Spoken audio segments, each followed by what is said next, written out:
అన్నా తినేనా నీళ్ళు ఇలా స్వచ్ఛంగా ఉన్నాయా కావాలి కనపస్తుంది క్లీన్గా నీట్గా చేస్తే కనబడదా ఎలా దీనికి ఏదో ఒక ఫార్ములా ఉంది మొన్న వైజాగ్లో వాడు క్యాబోడు లెట్ చేశారు కదా ఒక ఆయన గబగబా వచ్చి స్వామి మీరు ఇక్కడ నిలబడ్డారని కారు ఎక్కించుకుని వెళ్ళారు తిరుమలలో పుష్కరిని ఆయనే చేశారు ఆ ఫార్ములాలో అదేదో pH2 ఏదో ఉంటుంది కదా నీళ్ళు ఇలా స్వచ్ఛంగా ఉండడానికి అదో విధానం అంట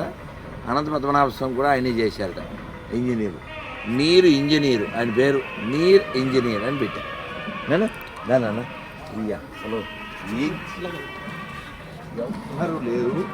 ప్రశాంతం అసలు ఇంకా ఇప్పుడిప్పుడే జనం వస్తున్నారా ఈ సంతోషం ఈ ఆనందం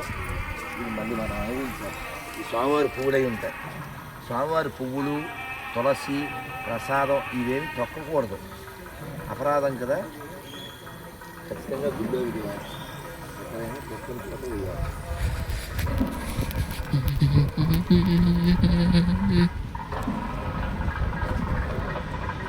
చలేస్తుంది ఫిబ్రవరి 12వ తేదీ ఇది అసలు రాత్రి రావాలరా చూడు అలా చూడు ఇట్లా ఇక్కడి నుంచి నాకు దూరం నుంచి శ్రీదేవి భూదేవి సైతంగా గరుడాల వారు